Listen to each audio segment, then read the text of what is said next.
हरे कृष्णा। बोले श्री हरि विष्णु भगवान की जय हो। आप सभी को वैशाख मास के तीसरे दिन की हार्दिक शुभकामनाएं। आइए आज हम तीसरे अध्याय का सुमरन करेंगे। जन्मेजय बोले, हे पितामह, उस बालक ने ऐसा कौन सा पाप कर्म किया था जिससे जन्म लेते ही उसको दुष्ट आत्मा कंस ने मार डाला। महान ज्ञानी, धर्मपरायण तथा ब्रह्मवेत्ता होते हुए भी मुनि श्रेष्ठ नारद ने इस प्रकार का पाप क्यों किया? पाप करने तथा कराने वाले इन दोनों को समान पापी बताया है, तो फिर उन देवऋषि नारद ने इस पाप कर्म के लिए दुष्ट कंस को प्रेरित क्यों किया? इस विषय में मुझे यह महान संदेह हो गया है। जिस कर्म फल से वह बालक मारा गया उसके बारे में मुझे सब कुछ विस्तार पूर्वक बताइए। व्यास जी बोले, देव ऋषि नारद को कौतुक करना तथा कलह करा देना अत्यंत प्रिय है। देवताओं का कार्य साधने के लिए ही उन्होंने उपस्थित होकर यह सब किया था। उन मुनि नारद की बुद्धि झूठ बोलने में कभी भी परिवर्त नहीं हो सकती। सत्यवादी तथा पवित्र हृदय वाले वे सदा देवताओं का कार्य सिद्ध करने में तत्पर रहते हैं। इस प्रकार कंस ने देवकी के 6 पुत्रों को बारी बारी से जन्म लेते ही मार डाला। पूर्व जन्म में प्राप्त शाप के कारण वे 6 बालक जन्म लेते ही मृत्यु को प्राप्त हो गई। हे राजन, सुनिए, अब मैं आप उनके श्राप का कारण बताऊंगा। सवाय मनवंतरम मरीचिक की भार्या उर्णा के गर्भ से 6 अत्यंत बलशाली पुत्र उत्पन्न हुए। ये धर्मशास्त्र में परिपूर्ण रूप से निष्णात थे। एक बार ब्रह्मा जी को अपनी पुत्री सरस्वती के साथ समागम के लिए उगत देखकर वे हंस पड़े थे। तब ब्रह्मा जी ने उन्हें श्राप दे दिया कि तुम लोगों का पतन हो जाए और तुम सब दैत्य योनि में जन्म लो। हे महाराज, इस प्रकार वे 6 पुत्र काल नेमि के पुत्र रूप में उत्पन्न हुए। हे राजन, अगले जन्म में वे हिरण्यकश्यपु के पुत्र हुए। उनका पूर्व ज्ञान अभी बना हुआ था, अतः वे सब पूर्व शाप से भयभीत होकर उस जन्म में समाहित चित्त हो शांत भाव से तप करने लगे। इससे ब्रह्मा जी ने अत्यधिक प्रसन्न होकर उन 6 को वरदान दे दिया। ब्रह्मा जी बोले, हे महाभाग पुत्रों, मैंने क्रोध में आकर उस समय तुम लोगों को श्राप दे दिया था। मैं तुम सभी पर परम प्रसन्न हूँ, अतएव अपना अभिलषित वर मांगो। व्यास जी बोले, उन ब्रह्मा का वचन सुनकर उनके मन में अत्यधिक प्रसन्नता हुई। अपना कार्य सिद्ध करने में तत्पर उन सब ने ब्रह्मा जी से वर मांग लिया। बालक बोले, हे पितामह, यदि आज आप हम पर प्रसन्न हैं तो हमें मनोवांछित वर दीजिए। हम लोगों को सभी देवता, मानव और महानाग न मार सके। हे पितामह, यहाँ तक कि कोई गंधर्व तथा बड़े से बड़े सिद्ध पुरुषों से भी हमारा वध न हो सके। व्यास जी बोले, तब ब्रह्मा जी ने उनसे कहा कि यह सब पूर्ण होगा। हे महाभाग्यशाली बालकों, अब तुम लोग जाओ, यह सत्य होकर रहेगा, इसमें संदेह नहीं है। जब ब्रह्मा जी वरदान देकर चले गए तब वे सब प्रसन्न हुए। हे कुरुश्रेष्ठ, वरदान की बात जानकर हिरण्यकश्यपु कुपित होकर उनसे बोला, हे पुत्रों, तुम लोगों ने मेरी अपेक्षा करके अपनी तपस्या से ब्रह्मा को प्रसन्न किया है। उनसे प्रार्थना करके वरदान पाकर तुम लोग अत्यधिक बलशाली हो गए हो। तुम सभी ने अपने पिता के स्नेह को अपमानित किया है, अतएव मैं तुम लोगों का परित्याग करता हूँ। अब तुम लोग पाताल लोक चले जाओ। इस पृथ्वी पर तुम लोग नाम से विख्यात हो जाओगे।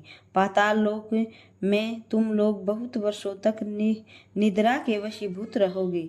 तत्पश्चात तुम लोग कर्म से प्रतिवर्ष देवकी के गर्भ से उत्पन्न होते रहोगे और पूर्व जन्म का तुम्हारा पिता कालनेमी उस समय कंस नाम से उत्पन्न होगा। वह अत्यंत क्रूर कंस तुम लोगों को उत्पन्न होते ही मार डालेगा। व्यास जी बोले, इस प्रकार हिरण्यकशिपु से शापित होकर वे कर्म से एक एक करके देवकी के गर्भ में आते गए और कंस पुरुष श्राप से प्रेरित होकर उन देवकी के पुत्रों का वध करता गया। इसके बाद शेषनाग के अंशावतार बलभद्र जी देवकी के 7वें गर्भ में आए। तत्पश्चात योग माया ने अपने योग बल से उस गर्भ को हठासत खींचकर उसे रोहिणी के गर्भ में स्थापित कर दिया। इसी बीच लोगों को यह बात मालूम हो गई कि 5वें महीने में ही देवकी का गर्भ स्राव हो गया। कंस भी देवकी के गर्भपात का समाचार जान गया। अपने लिए वह यह सुखद समाचार सुनकर वह कंस बहुत प्रसन्न हुआ। उधर देवताओं के कार्य को सिद्ध करने तथा पृथ्वी का भार उतारने के लिए जगतपति भगवान विष्णु देवकी के 8वें गर्भ में विराजमान हो गए। राजा बोले, हे मुनि श्रेष्ठ, आपने यह बात बता दी कि वसुदेव जी महर्षि कश्यप के अंश अवतार थे और उनके यहाँ शेषनाग तथा भगवान विष्णु अपने अपने अंशों से उत्पन्न हुए हैं। हे अनघ, देवताओं के अन्य जो अंशावतार पृथ्वी की प्रार्थना पर उसका भार उतारने के लिए हुए हैं, उन्हें भी बताइए। व्यास जी बोले, हे राजन, देवताओं तथा असुरों के जो अंश लोक में विख्यात हुए हैं, उनके विषय में मैं संक्षिप्त में बता रहा हूँ, आप उन्हें सुनिए। वसुदेव कश्यप के अंश से तथा देवकी अदिति के अंश से उत्पन्न थी। बलदेव जी शेषनाग के अंश थे। इन सभी के अवतरित हो जाने पर जिन धर्मपुत्र श्रीमान नारायण के विषय में कहा जा चुका है, उन्हीं के अंश ही साक्षात भगवान श्री कृष्ण ने अवतार लिया। मुनिवर नारायण के श्री कृष्ण रूप में प्रकट हो जाने पर उनके नर नामक जो छोटे भाई हैं, उनके अंश स्वरूप अर्जुन का प्राकट्य हुआ। महाराज युधिष्ठिर धर्म के अंश भीमसेन, पवन देव के अंश तथा माद्री के दोनों महाबली पुत्र नुकुल एवं सहदेव दोनों अश्वनी कुमारों के अंश कहे गए। कर्ण सूर्य के अंश से प्रकट हुए और विद्रोह को धर्म का अंश बताया गया। द्रोणाचार्य बृहस्पति के अंश से तथा उनका पुत्र अश्वत्थामा शिव के अंश से उत्पन्न थे। विद्वानों का मानना है कि समुद्र के अंश से महाराज संतनु तथा गंगा के अंश उनकी भार्या उत्पन्न हुई थी। पुराण प्रसिद्ध गंधर्व राज के अंश से महाराज देवक उत्पन्न हुए। भीष्म पितामह को वसु का तथा राजा विराट को मरुद गणों का अंशावतार बताया गया है। महाराज धृतराष्ट्र अरिष्टनेमिक के पुत्र हंस के अंश से उत्पन्न कहे गए हैं। कृपाचार्य को किसी एक मरुदगण का अंश तथा करत वर्मा को किसी दूसरे मरुदगण का अंश बताया गया है। हे राजन, दुर्योधन को कली का अंश तथा शकुनी को द्वापर का अंश समझिए। प्रसिद्ध सोमनंदन पृथ्वी पर सोमपरु नाम से विख्यात हुए हैं। दष्टधुमन अग्नि तथा शिखंडी राक्षस के अंश से उत्पन्न हुए हैं। प्रधुमन संत कुमार के अंश से कहे गए हैं। द्रुपद वरुण के अंश थे तथा द्रौपदी साक्षात लक्ष्मी के अंश से उत्पन्न थी। द्रौपदी के 5 पुत्र विश्वदेव के अंश से उत्पन्न माने गए हैं। कुंती सिद्धि के अंश से माधरी धृति के अंश से तथा गांधारी मति के अंश से उत्पन्न हुई थी। भगवान कृष्ण की सभी पत्नियां देवताओं की रमणियों के अंश से उत्पन्न कही गई हैं। इंद्र के राजा भेजे हुए सब दैत्य धरातल पर आकर दुराचारी नरेश बने थे।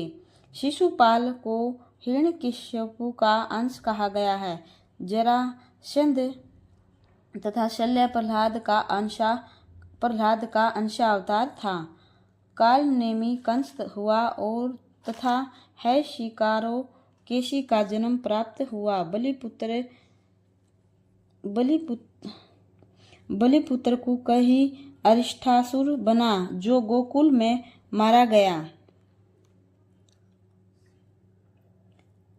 दष्ट केतु बना और वाष्कल भगत के रूप में उत्पन्न हुआ। लंबे ने रूप में जन्म लिया तथा खरधेनु कासुर हुआ। अत्यंत भयंकर वारह और किशोर नामक दोनों दैत्य चाणूर और मुष्टिक नामक पहलवानों के रूप में प्रख्यात हुआ। दिति का पुत्र अरिष्टासुर कुवल यापीड़ नामक हाथी हुआ। बलि की पुत्री पुताना बकी राक्षसी बनी और उसका छोटा भाई बकासुर कहलाया। द्रोण पुत्र महाबली अश्वत्थामा यम रुद्र काम और क्रोध इन चारों के अंश से उत्पन्न हुआ था। पूर्व काल में जो दैत्य तथा राक्षस थे वे अपने अपने अंशों से उत्पन्न हुए थे। इस प्रकार पृथ्वी का भार उतारने के लिए वे सभी देवताओं के अंश से उत्पन्न हुए। हे राजन, पुराणों में इन देवताओं तथा असुरों के अंशावतारों का जो वर्णन किया गया है वह सब मैंने आपसे कह दिया है। जब ब्रह्मा आदि देवता प्रार्थना करने के लिए भगवान विष्णु के पास गए थे तब विष्णु ने उन्हें श्वेत तथा श्याम वर्ण वाले 2 केश प्रदान किए थे। तदंतर पृथ्वी का भार उतारने के लिए भगवान कृष्ण श्याम वर्ण विष्णु का अंश लेकर तथा बलराम जी श्वेत वर्ण शेषनाग का अंश लेकर अवतरित हुए। जो प्राणी भक्ति भावना से इस अंशावतारी की कथा का श्रवण करता है वह समस्त पापों से मुक्त होकर अपने बंधु बांधवों के सहित आनंदित चित्त रहता है। बोलिए श्री हरि विष्णु भगवान की जय हो।